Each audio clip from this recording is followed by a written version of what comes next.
Hello everyone, मेरा नाम है प्रताप सिंह और आज के इस मैथमेटिक्स सेशन में आपका हार्दिक स्वागत करता हूं। आज हम जो है क्लास 9th का नया चैप्टर पढ़ने वाले हैं, यानी कि चैप्टर 6 बोले तो रेखाएं और कोण, और उसके लेक्चर नंबर 1 को शुरू करते हैं। सबसे पहले हम जानेंगे कि इस प्रश्नावली में हम क्या क्या पढ़ने वाले हैं। तो इसमें 3 प्रश्नावली होने वाली है अपने पास में। पहली में परिचय होगा, दूसरी में समांतर रेखाएं और तिर्यक रेखा होंगी, और तीसरी प्रश्नावली में हम त्रिभुज का कोण युग कोण के बारे में सीखेंगे। अगला जो है आज की क्लास में अपन क्या सीखने वाले हैं, तो आज की क्लास में हम परिचय रहेगा इस चैप्टर का, साथ ही साथ अभिग्रहित 6.1 तथा 6.2 भी हम सीख लेंगे। और बच्चों में याद दिलाना चाहूंगा कि जिन बच्चों ने पिछला चैप्टर नहीं देखा था यूक्लिड ज्यामितीय परिचय, वो भी देख लीजिएगा। तो चलिए फिर शुरू करते हैं। सबसे पहले देखते हैं कि भाई बेसिक बातों से अपन शुरू करेंगे, छोटे छोटे कॉन्सेप्ट हैं उनको क्लियर करेंगे, फिर अपन आगे बढ़ेंगे। सबसे पहले अपन जानेंगे रेखा क्या होती है। तो रेखा जो है बच्चों एक ऐसी लकीर होती है अपने पास में जिसको दोनों दिशाओं के अंदर आप जो है जितना चाहो उतना बढ़ा सकते हो। ये अपने पास में हो जाती है लकीर। ठीक है, रेखा क्या है? एक ऐसी लकीर जो दोनों दिशाओं में अनंत तक बढ़ती ही जाए, उसे रेखा कहते हैं। ठीक है, ये एक ऐसी लकीर है जो दोनों दिशाओं में बढ़ती जा रही है। अब हम इसको कैसे दिखा रहे हैं कि ये दोनों दिशा में बढ़ती जा रही है। देखो ना, इधर भी मैंने एरो लगा रखा है, इधर भी मैंने एरो लगा रखा है, तो ये इस तरफ भी अनंत तक जा रही है और इस तरफ भी अनंत तक जा रही है। इसको अपन क्या कहते हैं? रेखा कहते हैं। बच्चों इस रेखा का नामकरण अपन कुछ इस तरह से कर लेते हैं। मान लीजिए ये ए बी जो है, अपन ने इसका नामकरण कर दिया। इसको दर्शाने का जो तरीका है ना, वो अपने पास में कुछ ऐसे है। ए बी लिखा और उसके ऊपर आप क्या करिए, इस तरह से बना दीजिए। ठीक है, इसका मतलब क्या हो गया अपने पास में कि भाई ए बी तो नाम है, अब वो रेखा है, तो रेखा दोनों तरफ जाती ना, तो अपन उन दोनों ए और बी के ऊपर इस तरह का निशान बना देंगे ताकि अपन को पता लग जाए कि ये रेखा ए बी के बारे में बात कर रहे हैं। ठीक है, फिर अपन सीखेंगे अगला जो चीज है वो है रेखाखंड। बच्चों नाम से आइडिया लग रहा है क्या? रेखाखंड, रेखा का टुकड़ा। तो अपने पास में मान लीजिए ये एक रेखा है, इस रेखा का एक छोटा सा टुकड़ा अगर अपन ले लें तो वो देखो कुछ इस प्रकार से होगा अपने पास में। ठीक है, ये एक रेखा का मैंने टुकड़ा लिया है। रेखा तो क्या है बच्चों? जो दोनों दिशाओं में अनंत तक जा रही हो, लेकिन रेखाखंड जो है वो सिर्फ इतना ही है और कुछ नहीं है। ठीक है, इसको अपन क्या बोलते हैं? रेखाखंड। एक रेखा का वो भाग जिसके 2 अंत बिंदु हो, एक रेखाखंड कहलाता है। 2 अंत बिंदु, देखो ना, ये जो अपने पास में रेखाखंड है, यहां से इस तरफ जो अंत है इसका वो यहाँ पे है, और इस तरफ जो इसका अंत है वो यहाँ पर है। तो इसके ये क्या है अपने पास में? 2 अंत बिंदु है। इन 2 अंत बिंदु का नामकरण जैसे मैं कर लेता हूं ए बी, तो अपने पास में ये क्या हो जाएगा? रेखाखंड ए बी। ठीक है, सिंपल। इसको दर्शाते अपन कैसे हैं, तो इसका नाम लिखोगे सबसे पहले ए बी, और फिर उसके ऊपर आप क्या करिए, बस ऐसे बना दीजिए। ठीक है, एक दंड लगा देंगे ए बी के ऊपर, तो ये क्या हो जाएगा अपने पास में? रेखाखंड ए बी की बात कर रहा है। बच्चों जब रेखा की बात थी ना, तो रेखा के ऊपर ए बी के ऊपर मैंने दोनों दिशाओं में जाने वाली एक रेखा ही बनाई थी छोटी सी, वो दर्शा रहा है रेखा ए बी, रेखाखंड ए बी। ठीक है, अगला है अपने पास में क्या? किरण। तो कुछ इस प्रकार से देखिए, किरण कैसे होती है अपने पास में। मान लीजिए एक अंत बिंदु है और उस अंत बिंदु से दूसरी तरफ जो है अपने पास में एक बढ़ती ही जा रही है लकीर, बढ़ती ही जा रही है अनंत तक, तो उसको अपन क्या बोलेंगे? किरण। रेखा का वह भाग जिसका एक अंत बिंदु हो, वो जो है अपने पास में क्या कहलाती है बच्चों? किरण कहलाता है। ये चीज हो जाती है। देखो ना, ये सिर्फ एक तरफ ही जाती जा रही है, दूसरी तरफ तो यहाँ पे इसका अंत बिंदु है ना, लेकिन रेखा अपने पास में क्या होती है? जिसके दोनों तरफ, दोनों दिशाओं में वो जाती जा रही है, अनंत तक जाती जा रही है, लेकिन ये सिर्फ एक ही दिशा में जा रही है। तो यही तो कह रहा है, रेखा का वह भाग जिसका एक अंत बिंदु हो, तो ये रेखा का भाग ही है एट द एंड। देख लीजिए ना, अगर मैं सपोज करो यहाँ पे पूरी रेखा आपके सामने बना लेता कुछ इस तरह से, तो वो पूरी रेखा बन जाती जो दोनों दिशाओं में जा रही है। लेकिन मैं आपके सामने कितना दिखा रहा हूँ? सिर्फ और सिर्फ इतना दिखा रहा हूँ। तो यहाँ पे एक अंत बिंदु है और दूसरी तरफ ये जाती जा रही है, तो ये अपने पास में क्या हो जाती है? किरण। इसका नामकरण अपन कैसे करेंगे? तो ये हो जाएगा मान लीजिए ए, और ये हो जाएगा अपने पास में बी। इसको दिखाने का जो तरीका है बच्चों अपने पास में, वो क्या हो जाएगा? ए बी लिखेंगे। अब देखो, ए बी के ऊपर अगर रेखा बना दोगे तो वो रेखा ए बी की बात कर रहा है, ए बी के ऊपर अगर ऐसे दंड लगा दोगे तो वो रेखाखंड ए बी की बात कर रहा है। अब ए बी है, लेकिन ये किरण को दर्शा रहा है, तो किरण के लिए अपन पता है क्या लगाते हैं? इस तरह से इसके ऊपर भी एक छोटा सा किरण बना दो, और आपको यहां से ये भी पता लग जाएगा कि अंत बिंदु कौन सा है? ए है, और किस तरफ ये अनंत तक जा रही है? बी में। तो उस हिसाब से अपन यहाँ पे सेट कर सकते हैं। ठीक है, आई भी समझ में आया? तो ये अपन ने मोटी मोटी बात यहाँ पे डिस्कस करी है। अब आगे बढ़ते हैं। आगे अपन बात करेंगे सरेख और असरेख बिंदुओं के बारे में। ये क्या होता है यहाँ पे समझिए। मान लीजिए आपके पास में 3 बिंदु है, ए, ये है बी, और एक और बिंदु है आपके पास में सी। तो आप ये नोटिस करोगे यहाँ पे कि ये जो तीनों बिंदु है अपने पास में एक सीधी रेखा पर स्थित हैं। तो ऐसे बिंदु जो एक सीधी रेखा पर स्थित होते हैं वो अपने पास में क्या कहलाते हैं? सरेख बिंदु। देखो यदि 3 या अधिक बिंदु एक ही रेखा पर स्थित हो तो वे सरेख बिंदु कहलाते हैं। 3 या 3 से अधिक बिंदु की बात चल रही है यहाँ पे, इस बात का जरूर ध्यान रखिएगा। अब असरेख बिंदु अपने पास में क्या होते हैं, मान लीजिए अपने पास में कुछ इस तरह से आपके पास में बिंदु दिए हुए हैं ए, बी और सी। जब आप इनको आपस में जोड़ोगे तो आप जब कोशिश करोगे तो आप ये पाओगे कि भाई ये तीनों बिंदु जो हैं एक सीधी रेखा पर स्थित है क्या? आप बोलोगे नहीं सर ये तो ऐसे टेढ़ी हो जा रही है, सीधी रेखा, एक सीधी रेखा तो नहीं है ये अपने पास में। तो यदि 3 या अधिक बिंदु एक सीधी रेखा पर स्थित नहीं हो तो वे असरेख बिंदु कहलाते हैं। ठीक है, तो यहाँ पे देख लीजिए अपने पास में सीधी रेखा पर स्थित नहीं है। यदि 3 या अधिक बिंदु एक ही सीधी रेखा पर स्थित हो तो वो सरेख कहलाते हैं, कोलिनियर पॉइंट्स, और असरेख कहलाते हैं क्या? Non collinear points. ये छोटी सी बात हुई, आई होप समझ में आओगी। तो चलिए फिर आगे बढ़ते हैं। अब आगे आते हैं, हम बात करेंगे कोण के बारे में। ठीक है, तो आप यहाँ पे देखो बच्चों, अपने पास में ये एक मैंने बिंदु लिया है, इस बिंदु से एक किरण है अपने पास में जो कि कुछ इस तरह से जा रही है।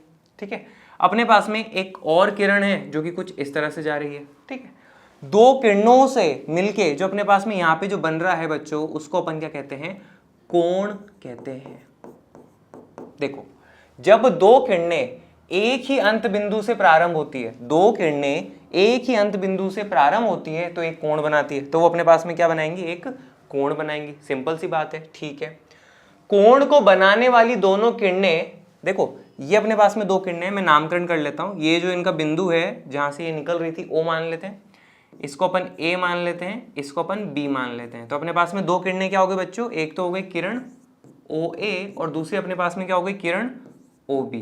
ठीक है, ये दो किरणें अपने पास में हो चुकी है। कोण को बनाने वाली दोनों किरणें, तो ये जो दोनों किरणें हैं ओ ए और ओ बी, ये जो है अपने पास में क्या कहलाती हैं? भुजाएं कहलाती हैं कोण की, और इंग्लिश में इनको आर्म्स या फिर साइड्स भी कहलाती हैं। ठीक है, मेन तो अपन हिंदी में ध्यान रखें, ये क्या कहलाती है अपने पास में? भुजाएं कहलाती है। ठीक है, और किरण ओ ए ये भी भुजा है, किरण ओ बी ये भी भुजा है, और वह उभयनिष्ठ अंत बिंदु कोण, अंत बिंदु, इन दोनों किरणों का जो उभयनिष्ठ अंत बिंदु है वो अपने पास में क्या है? ओ। ठीक है, तो ये जो ओ है ना अपने पास में उभयनिष्ठ अंत बिंदु, ये क्या कहलाता है? शीर्ष कहलाता है उस कोण का, इंग्लिश में बोले तो वर्टेक्स। ठीक है, तो ये बिंदु अपने पास में ओ जो है क्या कहलाएगा? शीर्ष कहलाएगा, या फिर इंग्लिश में बोले तो वर्टेक्स कहलाएगा। ये अपने पास में मोटी मोटी बात हुई किसकी? कोण के बारे में। ठीक है, आई भी समझ में आया होगा। ठीक है, अब बच्चों अगला टॉपिक अपन पढ़ें उससे पहले मैं आपके सामने एक चीज रखना चाहूंगा, और आपको ये ध्यान होगा कि अपन इस कोण का नाप जो है किसकी मदद से कर लेते हैं? डी की मदद से कर लेते हैं। ठीक है, चांदा जिसको अपन कहते हैं। अब बच्चों ये देखो कि भाई कुछ कोण जो अपने पास में इस तरह के होते हैं, ठीक है, कुछ कोण जो अपने पास में इस तरह के होते हैं, है ना, ये वाला अपने पास में कोण हो जाएगा। कुछ कोण जो है आपके पास में इस तरह के होते हैं, कुछ कोण जो है आपके पास में इस तरह के होते हैं। तो हमारे पास में इस तरह से देखेंगे कई तरह के कोण होते हैं, तो उनके बारे में अपन डिस्कस करेंगे। क्या कोणों के प्रकार क्या क्या होते हैं अपने पास में। सबसे पहले आप ये बोलोगे न्यून कोण या अक्यूट एंगल, ये कौन सा कोण है? देखिए यहाँ पे ये अपने पास में एक किरण हो गई और ये अपने पास में क्या हो गई? दूसरी किरण हो गई, और ये इन दोनों के बीच में क्या हो गया? अपने पास में एक कोण हो गया। मान लीजिए इस कोण को अपन किससे दर्शाते हैं? थीटा से। ठीक है, थीटा एक ग्रीक भाषा का अल्फाबेट है, जैसे अपन इंग्लिश भाषा में कहते हैं ना ABCD उसके अल्फाबेट है, वैसे ग्रीक भाषा का अल्फाबेट है थीटा। कई जगह काम आता है अपने पास में।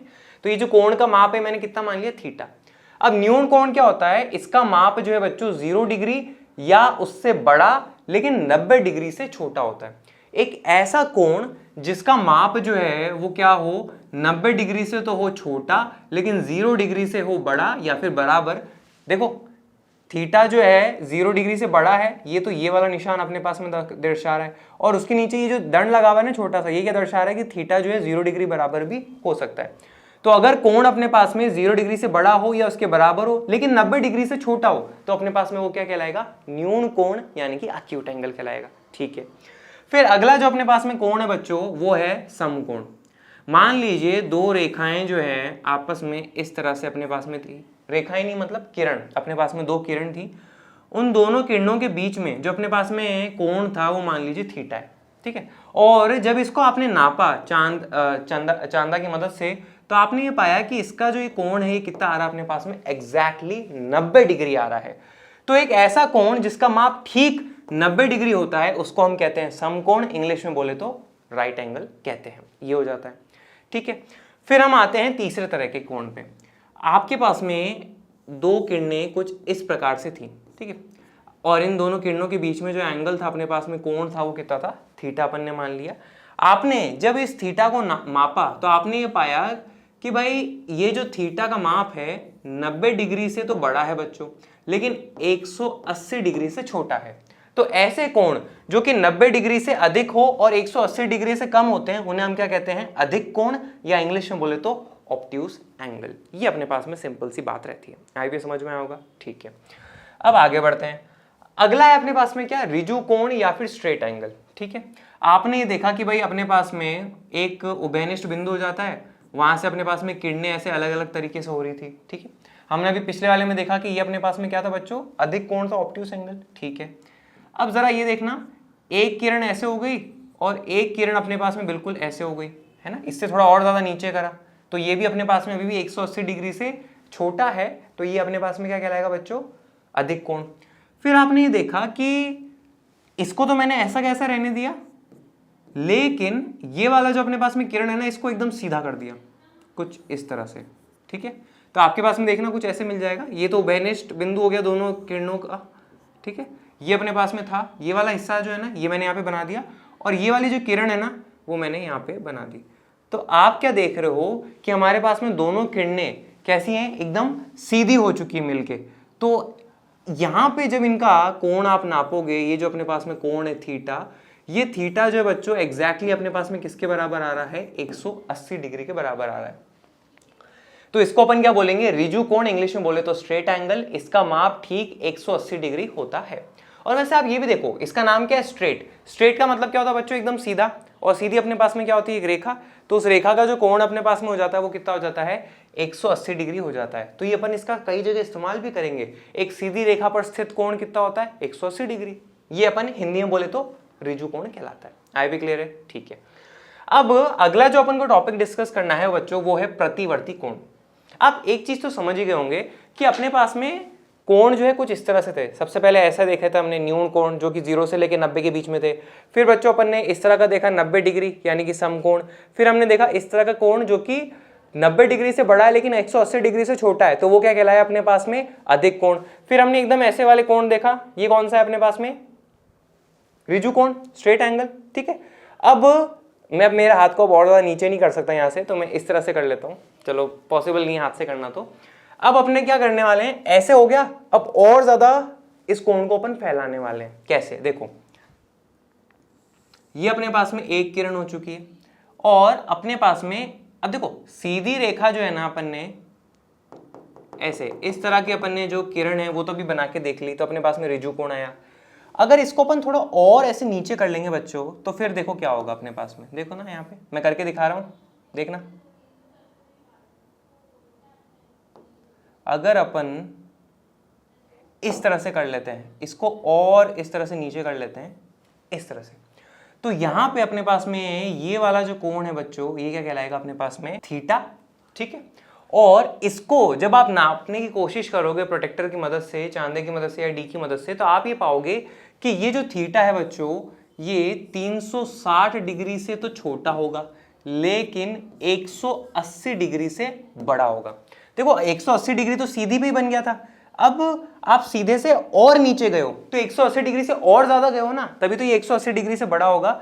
तो एक ऐसा कोण जिसका माप 180 डिग्री से बड़ा लेकिन 360 डिग्री से छोटा हो, उसे अपन कहते हैं प्रतिवर्ती कोण, वृहत कोण, या इंग्लिश में बोले तो रिफ्लेक्स एंगल अपने पास में कहते हैं। आई भी चीज समझ में आएगी, ठीक है। अब अपन ने देखा कि भाई अपन यहां से शुरू हुए थे, न्यून कोण, समकोण, फिर अधिक कोण, फिर अपने पास में आ गया क्या, रिजु कोण, फिर अपने पास में क्या आ गया, रिफ्लेक्स एंगल। क्या होगा अगर ये अपने पास में एक किरण है, दूसरी किरण बच्चों इस तरह से हो जाएगी, तो ये अपने पास में क्या बन रहा था, रिफ्लेक्स एंगल बन रहा था। देखो ना, 360 डिग्री से छोटा लेकिन 180 डिग्री से बड़ा। अगर मैं इस वाली को थोड़ा और ऐसे ले जाऊंगा तो अपने पास में क्या होगा, देखना, मैं आपको यहां पे करके दिखाता हूं। अगर मैं कुछ इस तरह से और कर लूं तो आप क्या बोलोगे कि ये वाला जो कोण है अपने पास में और बड़ा हो जाएगा, ठीक है। अब जरा एक चीज और ऑब्जर्व करना, मैं आपको करके दिखाता हूं। अगर अपन इसको और इस तरह से कर लेंगे तो आप क्या बोलोगे कि ये जो कोण है अपने पास में और कितना बड़ा हो जाएगा, ये और ज्यादा बड़ा हो जाएगा। ठीक है, जैसे देखो ना, इसको अपन ऐसे ऐसे ऐसे ऐसे करते जा रहे हैं तो ये कोण बड़ा होता जाएगा ना। ठीक है, अब फाइनल स्टेप में क्या होगा बच्चों, अपन ने क्या करा, यहां से इस तरह से अपने पास में यूं यूं करते करते करते करते करते अपन यूं पहुंचे, अब यहां आ गए। फाइनल स्टेप में मैं एक और किरण इसके ऊपर ही बना देता हूं, तो आप क्या बोलोगे कि भाई हम यहां से शुरू होंगे और यहां पे खत्म होंगे, यानी कि पूरा एक चक्कर हमने लगा लिया है, एक रेवोल्यूशन हमने लगा लिया है। तो ये जो बच्चों अपने पास में कोण बना है ना, ये क्या कहलाएगा अपने पास में 360 डिग्री एग्जैक्टली।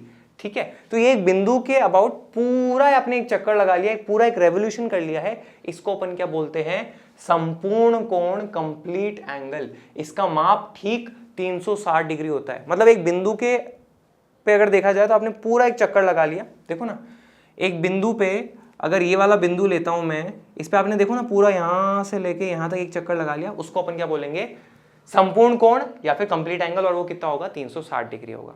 ये सारे अपन ने कोण के बारे में यहाँ पे सीख लिया। आई भी क्लियर है? ठीक है, आगे बढ़ते हैं। आगे अपन पढ़ेंगे पूरक कोण और समपूरक कोण के बारे में। पूरक कोण क्या होते हैं, जैसे मानिए बच्चों अपने पास में दो कोण दिए हुए हो इस तरह से, मान लीजिए एक कोण अपन को दिया हुआ है कितना, 30 डिग्री, और एक और कोण दिया हुआ है अपन को कितना, 60 डिग्री। तो आप ये देखोगे इन दोनों कोणों का जो योग है अपने पास में वो किसके बराबर है, 90 डिग्री के बराबर है। ठीक है, तो यदि दो कोणों का योग 90 डिग्री के बराबर हो तो ऐसे कोण पूरक कोण कहलाते हैं। कोई भी दो कोण, बस उन दोनों का योग जो अगर 90 डिग्री है तो अपने पास में वो क्या कहलाएंगे, पूरक कोण कहलाएंगे। मान लीजिए एक और एग्जांपल मैं आपको देता हूं, आपके पास में एक कोण है कितना, 45 डिग्री, और एक कोण कितना आपके पास में 45 डिग्री। तो इन दोनों कोणों का जो योग है अपने पास में वो कितना हो जाता है, 90 डिग्री। तो ऐसे में ये भी अपने पास में क्या है, पूरक कोण के उदाहरण है। पूरक कोण ऑब्वियसली अपने पास में जोड़े में होंगे, क्योंकि हम दो की बात कर रहे हैं ना, दो की बात कर रहे हैं, तो जहां दो आ जाएगा वहां पे जोड़ा। लेकिन बच्चों किसी के मन में ये सवाल आए कि भाई अगर अपने पास में एक कोण हो 70 डिग्री और एक कोण अपने पास में 40 डिग्री, क्या ये दोनों अपने पास में पूरक कोण है क्या? नहीं, क्योंकि आप ये बोलोगे कि भाई 70 और 40 को जब हम जोड़ते हैं तो अपने पास में 110 आता है। लेकिन पूरक कोण तो वो दो कोण होते हैं जिनका योग 90 डिग्री आता है, वो पूरक कोण कहलाते हैं, अन्यथा नहीं कहलाते। तो ये अपने पास में पूरक कोण के उदाहरण नहीं है। आई भी क्लियर है? ठीक है, अब हम आते हैं संपूरक कोण के बारे में या फिर सप्लीमेंट्री एंगल्स। ठीक है, इनका मतलब क्या होता है, तो जैसे बच्चों अपन ने यहां पढ़ा कि यदि दो कोणों का योग 90 डिग्री हो तो वो अपने पास में पूरक कोण कहलाते हैं। उसी तरह से अगर दो कोणों का योग 180 डिग्री के बराबर हो तो वो अपने पास में क्या कहलाते हैं, संपूरक कोण कहलाते हैं। उदाहरण देता हूं, मान लीजिए आपके पास में एक कोण है 150 डिग्री का और एक कोण है 30 डिग्री का। तो इन दोनों को जब आप जोड़ के देखोगे तो आप ये पाओगे कि इनको जोड़ने पर 180 डिग्री आ रहा है। यदि दो कोणों का योग 180 डिग्री के बराबर हो तो ऐसे कोण समपूरक कोण कहलाते हैं। लेकिन ये बात ध्यान रखना, दो कोणों की बात हो रही है, एक की नहीं, तीन की नहीं, सिर्फ और सिर्फ दो जोड़े की बात हो रही है। ठीक है, तो ये अपने पास में संपूरक कोण के उदाहरण है। अगर मैं आपको एक और उदाहरण देता हूं, जैसे कि 100 डिग्री और 100 डिग्री, तो आप ये बोलोगे कि सर 100 डिग्री में 100 डिग्री को जोड़ा, ये दो कोण है तो 200 डिग्री आ जाता है। तो आप ये बोलोगे कि 100 डिग्री और 100 डिग्री जो है इनका योग जो है 180 डिग्री के अलावा कुछ और है, तो ऐसे में ये अपने पास में समपूरक कोण के उदाहरण नहीं होने वाले। ठीक है, आई भी समझ में आया होगा। इस तरह से अपन कहते हैं।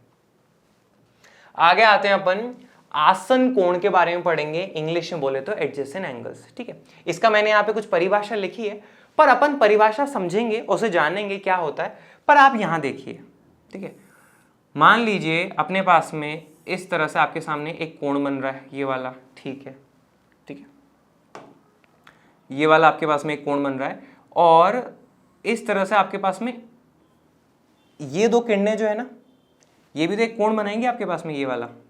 ठीक है, इनको अलग अलग दिखाने के लिए मैं इसको एक से दिखा रहा हूं, ये मैंने यहाँ पे दो येलो कलर की ऐसे डंडियां बनाई है। ठीक है, तो अपने पास में मान लीजिए ये बिंदु O है, ये अपने पास में किरण OA हो जाएगी, ये अपने पास में किरण OB हो जाएगी, और ये अपने पास में किरण OC हो जाएगी। ठीक है, तो आप मोटा मोटा यहाँ पे देखो, मोटी मोटी बात यह है कि ये वाला जो कोण है और ये वाला जो कोण है अपने पास में, ये वाला कोण और ये वाला दोनों कोण जो है एक दूसरे के अगल बगल में है। तो ऐसे कोण, सिंपल भाषा में बोलें तो ऐसे कोण जो एक दूसरे के अगल बगल में वो क्या कहलाते हैं अपने पास में, आसन कोण, एडजेसेंट एंगल। एडजेसेंट शब्द का अर्थ यही है, अगल बगल, पड़ोसी, जस्ट पड़ोसी। तो मान लीजिए ये अपने पास में कोण का नाम भी सिखा देता हूं मैं आपको, एक स्टेप और कर लेता हूं। इस कोण का नाम क्या होगा अपने पास में, ये वाला जो कोण है ना बच्चों, इसका नाम देखना कैसे होगा।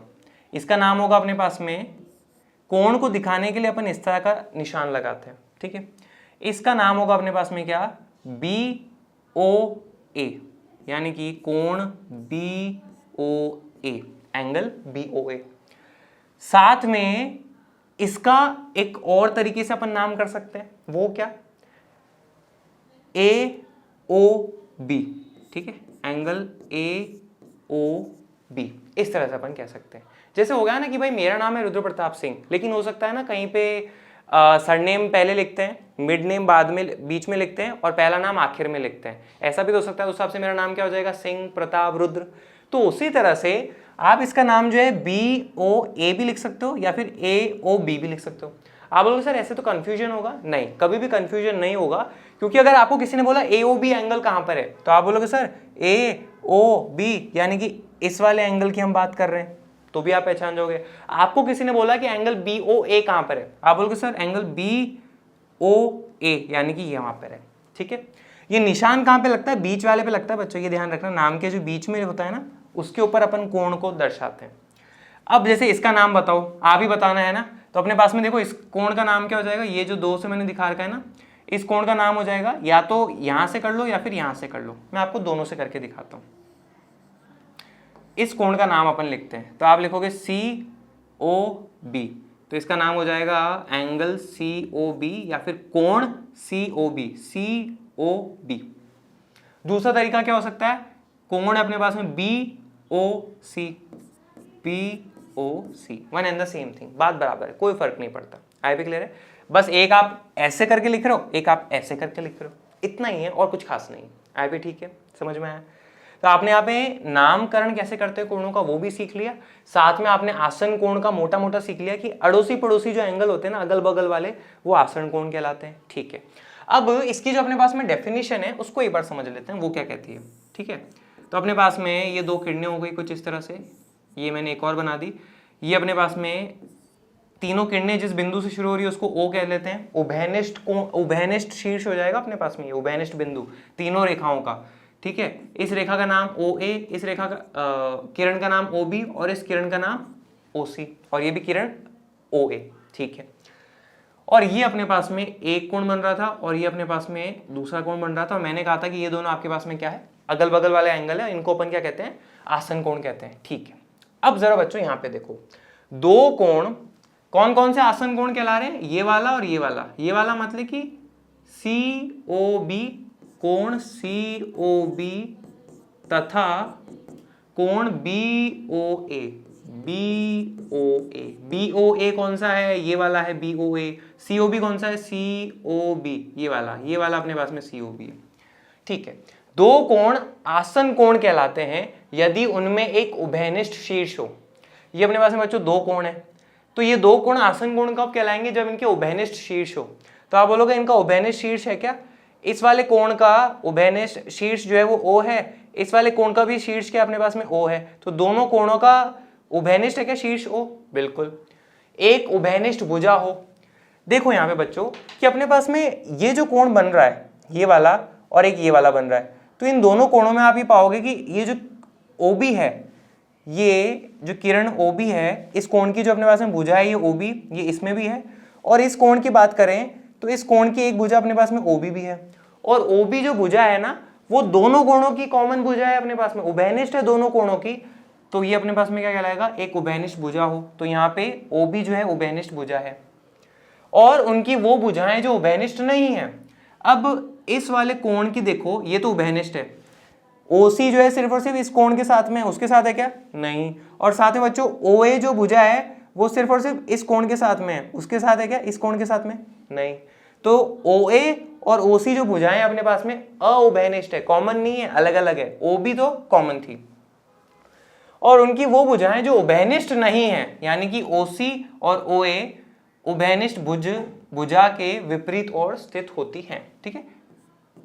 उभयनिष्ठ भुजा के विपरीत ओर स्थित होती है, तो उभयनिष्ठ भुजा के विपरीत ओर स्थित होती है। देखो ना, ये वाली जो भुजा है OC, ये उस उभयनिष्ठ भुजा के इस तरफ स्थित है, और ये वाली जो भुजा है OA, ये इस उभयनिष्ठ भुजा के इस तरफ स्थित है। तो ये अपने कह रहे हैं कि भाई उभयनिष्ठ भुजा के विपरीत दिशाओं में स्थित होती है अउभयनिष्ठ भुजाएं। ये अपने पास में इसका डेफिनेशन हो जाता है। और मोटा मोटा बोले तो अगल बगल वाले एंगल आसन कोण कहलाते हैं। ठीक है, बाकी और समय के साथ जैसे अपन चैप्टर पढ़ेंगे आपको और धीरे धीरे समझ में आने लग जाएगा। ऐसे जल्दबाजी में मत रहिए, इत्मीनान से रहिए, आपको चीजें हो जाएंगी क्लियर। ठीक है, आगे बढ़ते हैं। आगे आते हैं, अपन को पढ़ना रहेगा शीर्षोभिमुख कोण यानी कि वर्टिकली ऑपोजिट एंगल्स। तो मान लीजिए बच्चों कि आपके पास में इस तरह से दो रेखाएं जो हैं एक दूसरे को प्रतिच्छेद कर रही हैं। ठीक है, बिंदु O पर प्रतिच्छेद कर रही हैं। तो आप ये देखोगे अपने पास में कि यहां पे अपने पास में कोण बन रहे हैं। एक कोण तो ये बन रहा है, ठीक है, इसका अपन नामकरण क्या कर लेते हैं, एंगल 1। एक कोण आपके पास में ये बन रहा है, इसका नामकरण अपन क्या कर लेते हैं, एंगल 2। ठीक है, इसके अलावा आप यहाँ पे ऑब्जर्व करोगे कि अपने पास में कुछ और कोण भी बन रहे हैं क्या। चलो देखते हैं कौन से बन रहे हैं। ये कोण बन रहा है आपके पास में क्या, एंगल 3, और ये वाला जो कोण बन रहा है अपने पास में ये क्या हो जाएगा, एंगल 4। तो हम ये कहते हैं कि शीर्षोभिमुख कोण क्या है आपस में, एंगल 1 और एंगल 2 क्या है, आमने सामने वाले एंगल है। एंगल 3 और एंगल 4 क्या अपने पास में, आमने सामने वाले एंगल है। तो यहाँ पे एंगल 1 तथा एंगल 2 अपने पास में क्या इसके उदाहरण है, ये शीर्षोभिमुख कोण के अपने पास में उदाहरण हो जाते हैं। मैंने शॉर्ट में लिखा है। और एंगल 3 और एंगल 4 ये भी आमने सामने वाले हैं। सिंपल भाषा में बोले तो आमने सामने वाले कोण जो होते हैं, ठीक है, एंगल 3 तथा एंगल 4 भी शीर्षोभिमुख कोण के उदाहरण अपने पास में हो जाते हैं। ये बात अपने पास में रहती है। इनके बारे में भी अपन को और पढ़ना रहेगा आगे डिटेलिंग में। यहाँ तो सिर्फ आपको मैंने समझाया कि भाई इस तरह से अपन देखते हैं। ठीक है, आगे आते हैं अपन लीनियर पेयर ऑफ एंगल्स के बारे में पढ़ेंगे, यानी कि कोणों का रैखिक युग्म। ये अपने पास में क्या होता है, बहुत आसान है, परिभाषा मत पढ़ना, पहले यहाँ पे नजर देखेंगे। ठीक है, मान लीजिए आपके पास में एक सीधी रेखा है। ठीक है भाई, मान लिया, मानने में कौन से पैसे लगते हैं। और इस रेखा के ऊपर जो है आपके पास में एक किरण स्थित है। ठीक है, एक किरण इस तरह से इसके ऊपर स्थित है। तो आपके पास में आप ये बोलोगे सर इस बिंदु को नाम कर लेते हैं अपन O, इसका नामकरण कर लेते हैं A, इसका नामकरण कर लेते हैं B, इसका नामकरण कर लेते हैं C। तो रेखा है AB, उसके ऊपर किरण स्थित है अपने पास में OC। तो यहाँ पे आप देखोगे कि अपने पास में यहाँ पे बच्चों दो कोण प्राप्त हो रहे हैं। एक कौन सा कोण प्राप्त हो रहा है हमें, एक तो हमें ये वाला कोण प्राप्त हो रहा है। ठीक है, और एक हमें ये वाला जो कोण है ये वाला हमें प्राप्त हो रहा है। दो कोण प्राप्त हो रहे हैं। और आप बोलोगे सर ये दोनों अगल बगल वाले कोण है, तो बिल्कुल ये दोनों अपने पास में क्या कहलाएंगे, आसन कोण कहलाएंगे। ठीक है, इसका नामकरण अपन सिंपल रख लेते हैं एंगल 1, और इसका नामकरण क्या कर लेते हैं, एंगल 2। ठीक है, तो आप बोलोगे सर एंगल 1 तथा एंगल 2 जो अपने पास में क्या है, आसन कोण है। ठीक है, बिल्कुल वाजिब बात है। लेकिन एक चीज यहाँ पे देखिएगा, AB जो अपने पास में क्या है बच्चों, यहाँ पे ये एक सीधी रेखा है, और सीधी रेखा पर जो अपने पास में कोण स्थित होता है उसका माप जो है अपने पास में कितना होता है, 180 डिग्री होता है। रिजु कोण होता है, अपन ने भी पढ़ा था थोड़ी देर पहले कि अपने पास में अगर एक सीधी रेखा है तो उसके ऊपर जो कोण होगा वो कितना होगा, 180 डिग्री। तो इन दोनों कोणों को मिला के अपने पास में कितना आ रहा है, 180 डिग्री आ रहा है। ये बात आप कह दोगे। ठीक है, अब यहां पे अपन समझते हैं जरा डेफिनेशन को। यदि दो आसन कोणों का योग 180 डिग्री हो तो वे कोणों का एक रैखिक युग्म बनाते हैं। दो आसन कोणों का योग अगर 180 डिग्री हो तो वो अपने पास में क्या है, रैखिक युग्म है। बस इतनी सी बात, और कुछ नहीं, ये अपने पास में हो जाता है। आई भी क्लियर है। ठीक है, आगे बढ़ते हैं। आगे अपन पढ़ते हैं रैखिक युग्म अभिग्रहित। तो बच्चों जिन लोगों ने पिछला चैप्टर पढ़ा है उनको अभिग्रहित के बारे में पढ़ा होगा कि भाई कोई बात होती है जिसका अपन को कोई प्रूफ की जरूरत नहीं होती है, और ये हर क्षेत्र में गणित के लागू होती है। और जिन लोगों ने नहीं सीखा है कोई बात नहीं, वो आप यहाँ पे देख लीजिए। सिंपल सी बात है, रैखिक युग्म के बारे में अपन कुछ बात कहने वाले हैं, अभिग्रहित। ठीक है, अभिग्रहित एक ऐसा गणितीय कथन जो गणित के हर क्षेत्र में लागू होता है। सिंपल सी बात तो ये है। और अगर इतना भी नहीं हो रहा तो आप तो मोटा मोटा ये मानो कि अपने पास में ये दो बातें हैं जो कि इस चैप्टर में अपने काम आने वाली है, और इसका इस्तेमाल करेंगे अपन धड़ल्ले से, बिना किसी रोक टोक के। ठीक है, ये बातें मोटी मोटी तो इंग्लिश में इनको कहते हैं लीनियर पेयर एक्सियोम्स। क्या है समझते हैं। अभिग्रहित 6.1 जो है अपने पास में बच्चों वो क्या है, यदि एक किरण एक रेखा पर खड़ी हो, तो ये लीजिए अपने पास में ये एक रेखा हो गई, इसका नाम है अपने पास में क्या, ए बी, ठीक है। और इसके ऊपर एक किरण है अपने पास में बच्चों, जिसका शीर्ष जो है ओ हो जाता है और उसका नाम अपन क्या रख लेते हैं, ओ सी, ठीक है। यदि एक किरण एक रेखा पर खड़ी हो तो इस प्रकार बने दोनों आसन कोण, आप बोलोगे सर बिल्कुल, यहाँ पे हमारे पास में दो आसन कोण प्राप्त हो रहे हैं, एक तो ये वाला और एक ये वाला, इसको अपन एंगल 1 मान लेते हैं, इसको अपन एंगल 2 मान लेते हैं। तो इस प्रकार बने दोनों आसन कोणों का योग 180 डिग्री होता है। तो ये जो दो आसन कोण बने हैं ना, इन दोनों का योग जो है 180 डिग्री होता है। बस ये अपने पास में अभिग्रहित 6.1। आप बोलोगे सर ये पीछे पढ़ के ही तो आए थे अपन ने, रेखीय युग्म के बारे में भी आपने यही कहा था। तो बिल्कुल यही बात मैं यहाँ पे फिर से कह रहा हूं, पर ये अभिग्रहित के रूप में है। आई भी क्लियर है? बस इतनी सी बात है कि एक सीधी रेखा पर अगर एक अपने पास में किरण है तो जो दो आसन कोण बनते हैं उनका योग 180 डिग्री होता है, ठीक है। अब अभिग्रहित 6.2 है, वो इसका जस्ट उल्टी बात बोलेगा। वो बोल रहा है यदि दो आसन कोणों का योग 180 डिग्री है, अगर दो, आपको बोला गया कि एंगल 1 और 2 आसन कोण है और उनका योग 180 डिग्री है, तो उनकी अउभयनिष्ठ भुजाएं एक रेखा बनाती है। सर ये बात थोड़ी अजीब नहीं कहती? समझाता हूं। देखो आपके पास में कुछ इस तरह से है, ठीक है। मान लीजिए आपको ये इस तरह से डायग्राम दिया हुआ है और आपको यहाँ पे कहा कि भाई एंगल 1 और एंगल 2 का जो योग है ना वो कितना है अपने पास में 180 डिग्री आपको दिया हुआ है, ठीक है। यदि दो आसन कोणों का योग 180 डिग्री और हमें दिख भी रहा है कि अगल बगल वाले हैं तो एंगल 1 और 2 आसन कोण है, और क्वेश्चन ने बोला, अभिग्रहित बोल रहा है कि इनका योग 180 डिग्री है, ठीक है। तो उनकी अउभयनिष्ठ भुजाएं, अब बच्चों देखो ये OA हो जाएगा, ये OB हो जाएगा और ये OC हो जाएगा। एंगल 1 की जो भुजाएं अपने पास में क्या क्या है, OC और OB। एंगल 2 की भुजाएं अपने पास में क्या है, OC और OA। OC जो है दोनों कोणों की अपने पास में क्या है, उभयनिष्ठ भुजाएं है। OB और OA जो है अउभयनिष्ठ भुजाएं हैं, दोनों में कॉमन नहीं है ना, ठीक है। तो उनकी अउभयनिष्ठ भुजाएं, अउभयनिष्ठ भुजाएं मतलब OB और OA एक रेखा बनाती है। तो देखो रेखा ही तो बना रही, बस इसका इस्तेमाल कर लेना जहां अपन को जरूरत पड़ेगी। सिंपल सी बात है और कुछ नहीं, ठीक है। तो मुझे उम्मीद है आज का ये सेशन आपको लगा होगा शानदार, पर फिर भी किसी भी तरह के डाउट रहते हैं तो कमेंट बॉक्स है ना यार, उसमें आप डाल दीजिएगा, मैं उनका जवाब दे दूंगा। और साथ ही बच्चों अपन अगली क्लास के अंदर जो है उदाहरण और प्रमेय जो है उनको सॉल्व कर लेंगे प्रश्नावली 6.1 से पहले के। तो चलिए, थैंक यू वेरी मच।